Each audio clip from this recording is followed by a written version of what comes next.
salut à vous mes lecteurs et bienvenue dans la case suivante. Je suis Nix, ravi de vous retrouver pour une nouvelle émission, j'espère que vous allez bien. On est parti aujourd'hui pour un top 3 de mes meilleures lectures du mois de mars. Alors, je sais, on est mi-avril, je suis en retard pour ce genre de concept, mais honnêtement, de vous à moi, qui s'en fiche. À mon avis, beaucoup de gens. Sans plus tarder, on va se balancer un générique et ensuite on va voir ensemble les meilleures lectures du mois de mars. C'est parti!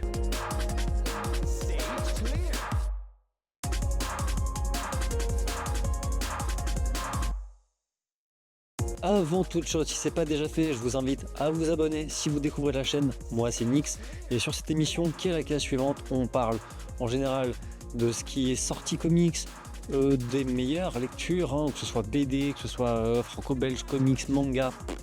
On parle de tout ça. Je sors des vidéos toutes les semaines, donc n'hésite pas à t'abonner si tu veux rien louper. Première de mes meilleures lectures du mois de mars, un truc que j'ai vraiment kiffé, Les Guerres de Lucas par Renaud Roche et Laurent Hopman. Ça fait des années que c'est sorti ce titre, je sais, pour ceux qui connaissent, vous allez me dire, mais quoi, tu te réveilles que maintenant? Ouais, je me réveille que maintenant. J'ai découvert ce titre, alors totalement par hasard, j'allais chercher un truc à la bibliothèque pour mes recherches et je suis tombé sur ce titre. J'avais déjà entendu parler de ça, je vois très souvent ce titre en librairie. Moi, ce qui m'a tiré avant tout, je suis un gros fan de Star Wars. Donc j'aime beaucoup tout ce qui est biopic autour de George Lucas, autour des coulisses même de Star Wars. Et je suis tombé sur ce titre, je l'ai emprunté, je l'ai lu, je vais vous dire ce que j'en pense. C'est absolument une master giga classe parce que graphiquement déjà on est sur un dessin super aéré. Il y a très peu de couleurs, c'est en noir et blanc, il y a juste des petites touches de couleurs comme ça qui arrivent de temps en temps pour mettre un petit élément en évidence. Ça se veut un peu un aspect franco-belge, en fait c'est pas un trait super détaillé, super graphique. Bon, en tout cas, c'est un truc qui me correspond. Alors pour le biopic, ça marche super bien. Ça se veut un peu réaliste. Vous avez quand même des personnalités assez connues. Vous avez Francis Ford Coppola, vous avez Steven Spielberg, vous avez beaucoup de personnages, des producteurs, en fait, des gens qui ont vraiment existé. Donc ça se veut assez réaliste. C'est pas pour le graphisme que vous allez kiffer ce genre de titre. En tout cas, c'est passable, mais c'est pas de ça. C'est pas l'essence du truc, quoi. En fait, vous voyez vraiment ce qui est ouf avec ce genre de titre, en fait, c'est que c'est giga intéressant. C'est vraiment super bien documenté. Ça fait, il y a beaucoup d'anecdotes super réalistes qui sont super bien incrustées dans le récit. C'est passionnant à lire. Vous allez apprendre plein de trucs sur les coulisses de Star Wars. George Lucas, il a vraiment galéré de ouf pour faire Star Wars. Ça pourrait faire un film en fait à lui tout seul, rien que la conception de ce film qu'est Star Wars. Parce que franchement, George Lucas, il a galéré de fou. Son projet, personne n'y croyait.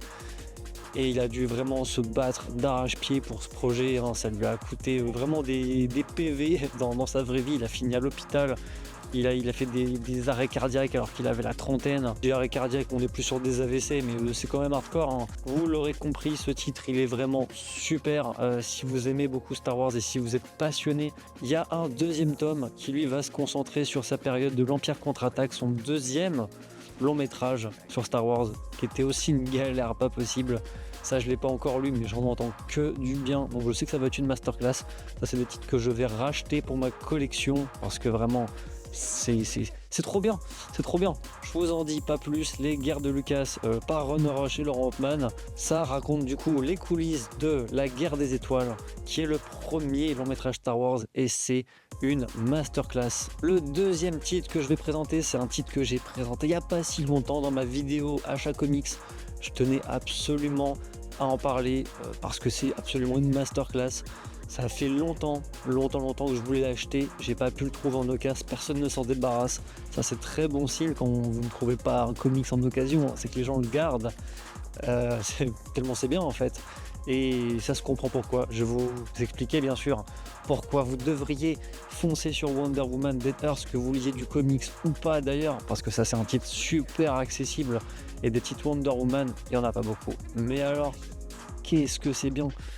C'est vraiment une histoire super simple que vous pouvez lire vraiment à n'importe quel moment, que vous soyez lecteur confirmé ou pas. Je sais, je me répète, mais c'est important de préciser que du coup ce titre-là, vous pouvez l'acheter quel que soit le niveau. On est sur du DC Black Label de chez Urban Comics. Le titre vaut une vingtaine d'euros pour à près 180 pages, un petit peu moins de 200, mais alors il y a juste 5 numéros, c'est pas une très grosse histoire et ça vous tient en haleine de A à Z. Graphiquement, c'est super bien dessiné. C'est Daniel Warren Johnson qui s'occupe à la fois du scénar et à la fois du dessin.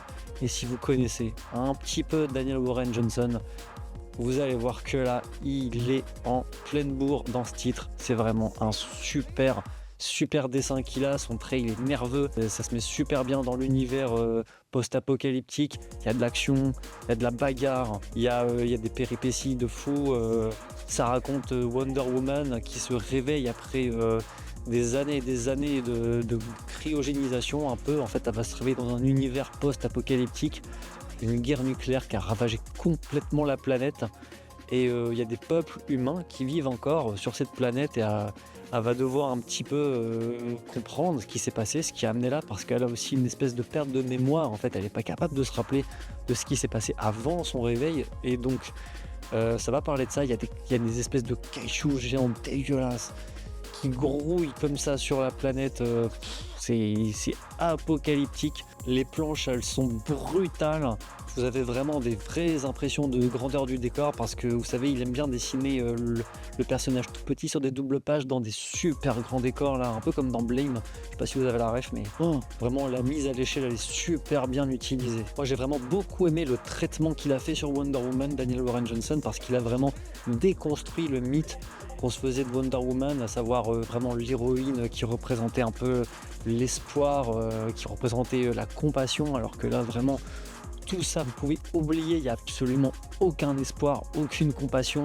Là elle tue à main nue, c'est une Wonder Woman déchaînée, qui est complètement désespérée en fait, hein. Alors là vraiment c'est pas du tout le symbole d'espoir, il y a vraiment un contraste de fou entre les Amazones et les humains qui de base s'aimaient pas beaucoup, mais alors là vous allez voir que le contraste il est sévère. Peut-on rester fidèle à ces valeurs dans un monde qui les rend impossibles? Ça c'est vraiment la question qu'essaye de se poser le récit, parce que Wonder Woman incarne des valeurs qui sont totalement en contradiction avec le monde dans lequel elle s'est réveillée. Il y a beaucoup de choses qui vont vous surprendre dans ce titre, notamment la révélation de pourquoi est-ce que cette guerre a eu lieu. Vous allez voir que c'est un rapport direct avec Diana. Et il y a un combat avec Superman, les amis. Je vous en dis pas plus, mais c'est le meilleur combat ever que j'ai vu de ma vie en comics. Alors dites-moi en commentaire si vous avez vu mieux ou si vous l'avez vu, dites-moi ce que vous en pensez. Mais moi vraiment, c'est un des trucs les plus badass que j'ai vu. Donc là, si j'ai pas réussi à vous convaincre de vous jeter sur Wonder Woman Dead Earth, les gars, je sais plus quoi faire, parce qu'au bout d'un moment faut dire ce qui est, hein. J'aurais tout essayé avec lui. Ça aurait pu même être le meilleur titre du mois si j'avais pas lu le suivant. Alors là par contre les gars, on est sur du très haut level. Supergirl Woman of Tomorrow par Tom King et Bilquis Evely au dessin. Et là les gars, c'était une masterclass. Mais oui, pourquoi? Ah bah déjà, avant même de parler de quoi que ce soit, on va parler des éditions, d'accord? Parce que là, on est sur une édition de chez Urban Comics. Alors celle-là, je sais pas si vous allez la trouver, parce que ça, c'est une collector, d'accord? Elle est signée par Tom King. D'ailleurs, vous voyez par vous, elle est encore sous plastique. Enfin, je l'ai remis sous plastique, parce que celle-là, je veux pas la niquer. Elle est vraiment, c'est du collector. Mais mes petits chanceux, vous avez vraiment beaucoup de ça, parce que ce mois-ci, qu'est-ce qui sort? La version Black Label avec des petites planches en plus, des petits travaux de Bilquis Evely qui vont vous régaler.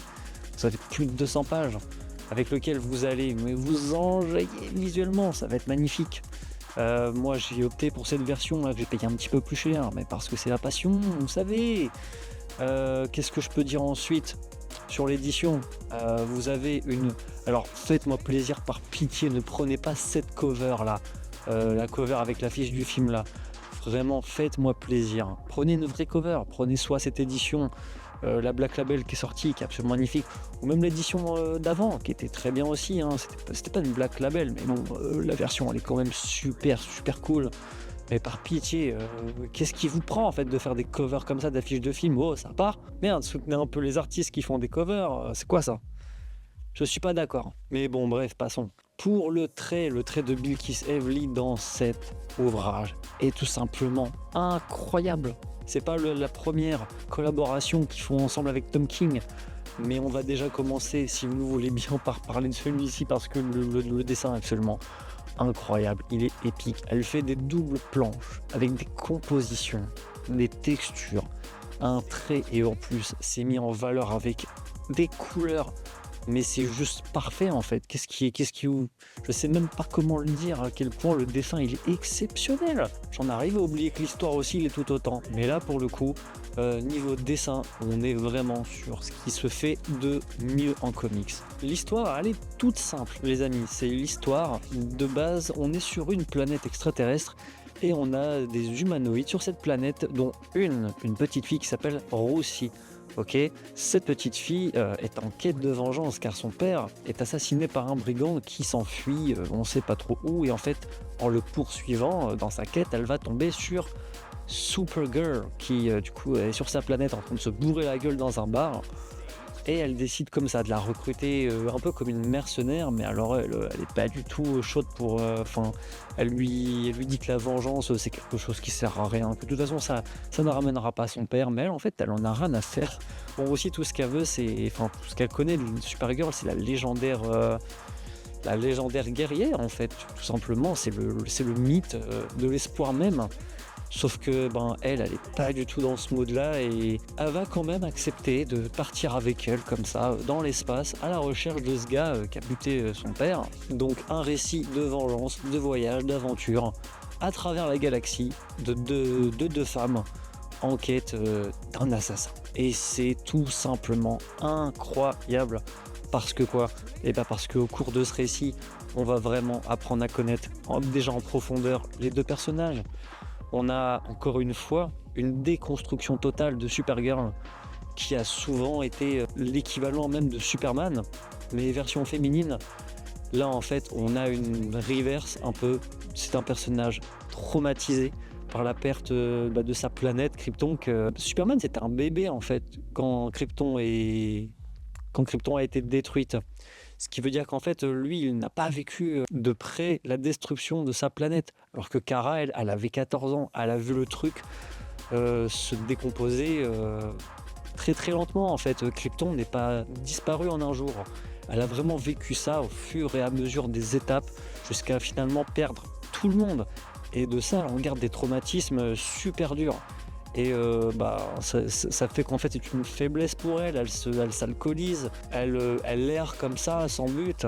Et ce voyage qu'elle va entamer avec Roussi, ça va être pour elle une espèce de rédemption, pas vraiment une rédemption, mais une espèce de thérapie, voilà. Ça c'est un bon mot, c'est une thérapie pour elle. Donc c'est une histoire vraiment sur la survie et sur le poids du passé. Supergirl n'est pas née sur Terre, mais bel et bien née d'un traumatisme finalement. Et le personnage en binôme avec elle, Roussi, alors elle, pour le coup, c'est tout l'inverse. Elle est pleine d'espoir, elle croit vraiment beaucoup en Kara-Zor. Le tandem Roussi-Kara-Zor, il est vraiment super bien. C'est des personnages qui s'entraident mutuellement, qui grandissent ensemble, qui traversent des épreuves très parallèles. L'autre qui a subit la perte de sa planète, l'autre celle de son père, et l'espoir, le désespoir, elles sont vraiment très complémentaires et la fin est juste épique. C'est un récit donc pessimiste, mélancolique et plein d'espoir, et c'est ma meilleure lecture du mois de mars. Et un bon prétexte aussi pour aller voir le film qui va sortir au mois de juillet, hein. Non, pas de mois de juillet.